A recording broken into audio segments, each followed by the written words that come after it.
l'un sur l'autre et entrent en contact. Patrocle frappe alors l'illustre Thrasidème, noble écuyer de Sire Sarpédon. Il l'atteint au bas-ventre et lui rompt les membres. Sarpédon s'élance à son tour avec sa pique éclatante et manque Patrocle. En revanche, il va, de sa pique, blesser à l'épaule droite le cheval Pédase qui crie, expirant et s'abat dans la poussière en geignant tandis que s'envole sa vie. Les deux autres font un écart, le joug craque et les rênes s'embrouillent. Le cheval de volée gisant dans la poussière. Mais Automédon, l'illustre guerrier, trouve le remède. Il tire l'épée, tranchante, suspendue le long de sa large cuisse. Il s'élance et, d'un bon coup qui porte, il libère le cheval de volée. Les deux autres chevaux redressent alors leur course et allongent dans leurs traits. Et les deux adversaires reprennent le combat pour régler la querelle qui dévore leur cœur. Une fois encore, de sa lance éclatante, Sarpédon manque le but. La pointe de sa pique file par-dessus l'épaule gauche de Patrocle, sans toucher le héros lui-même. À son tour alors, Patrocle bondit, bronze au poing, et ce n'est pas un vain trait qui lors s'échappe de sa main. Il frappe son adversaire à l'endroit où le péricarde enserre le cœur musclé. Et l'homme croule, comme croule le chêne ou le peuplier, ou le pin robuste, qu'à grands coups de leurs cognets, fraises affûtées des charpentiers, abattent dans la montagne pour en faire une quille de navire. Il est tout pareil, étendu à terre, devant ses chevaux et son char, geignant, et de ses mains, serrant la poussière, comme on voit un lion assaillir et tuer, dans un couteau de bœuf, à la démarche corse, un taureau magnanime, au fauve pelage, qui gémit, en expirant sous ses griffes. Ainsi, sous Patrocle, frémit de fureur le chef mourant des guerriers lyciens. Il appelle son compagnon.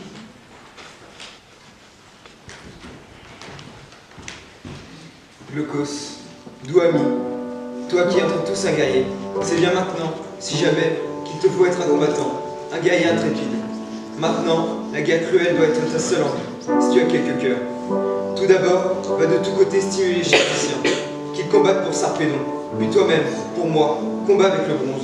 Je te serai à tout jamais un sujet de honte et d'opprobre si les Achaéens arrivent à me dépouiller de mes armes, moi qui suis tombé au milieu des nefs, qui vigoureusement et stimule tout au monde. Il dit, et la mort qui tout achève, déjà enveloppé ses yeux s'émerveille.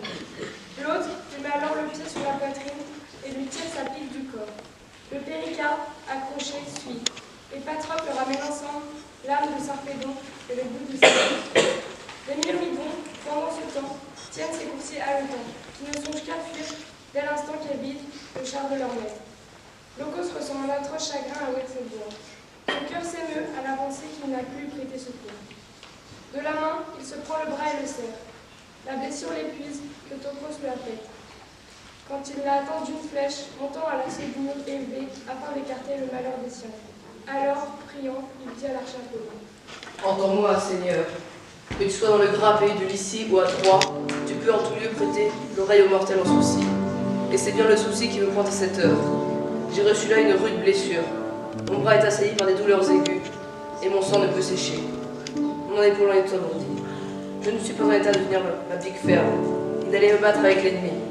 Le gouverneur des hommes est mort, Sarpédon, le fils de Zeus. Mais Zeus ne défend pas son fils. Allons, Seigneur, guéris ma rude blessure, endors mes douleurs, donne-moi la force. Je ferai alors appel aux Lyciens pour les exciter à lutter, tout en combattant moi-même autour du cadavre sans vie. Dis. Le boss Apollon entend sa prière.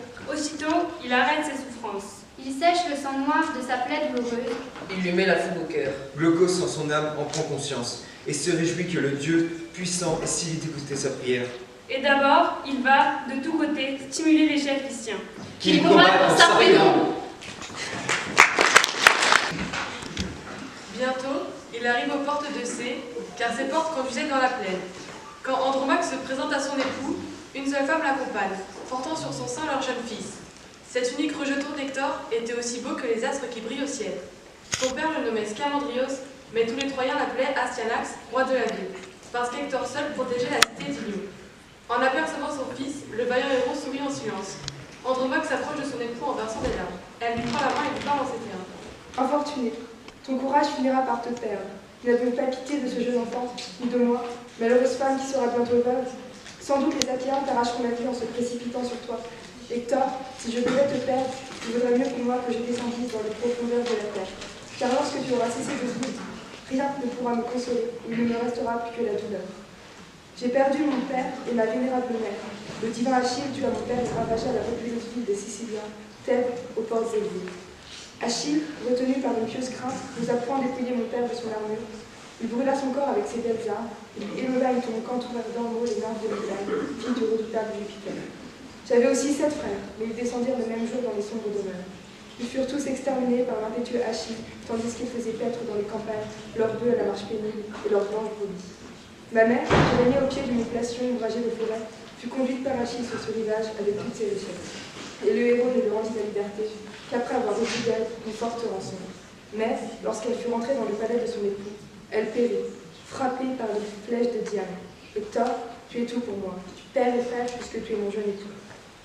Prends donc pitié de moi et reste au sommet de cette tour, si tu ne veux point rendre ton épouse veuve et ton enfant orphelin. Place tes soldats sur la colline des Figuiers, c'est là que la ville est accessible à l'ennemi et que le rempart peut être aisément franchi. Les plus braves des Achaéens, les 2 Ajax, illustrés Dominique, les Atrides et les vaillants fils de Tibée, ont déjà tenté 3 fois d'escalader ces murs, soit par les conseils de quelques devins, soit qu'ils y étaient poussés par leur propre courage. Hector lui répond aussitôt. Infortuné. Andromaque, je partage toutes tes craintes, mais je leur trouve les défenseurs d'Ilion et les Troyennes au long voile pour abandonner comme un lâche les combats meurtriers. Mon courage me défend de fuir devant nos ennemis. J'ai appris à être brave, à combattre au premier rang des Troyens et à soutenir vaillamment la gloire de mon père et la mienne. Je le sens au fond de mon âme. Un jour viendra où périront à la fois et la ville sacrée de Troie et Priam et le peuple courageux du vaillant Priam. Mais ni les malheurs réservés aux Troyens et à Écume elle-même, ni la mort du roi et de mes frères, qui braves et nombreux, tomberont dans la poussière, domptés par des bras ennemis, ne m'afflige autant que cette affreuse pensée qu'un jour un Grec t'entraînera tout en pleurs dans sa patrie, après t'avoir ravi la liberté.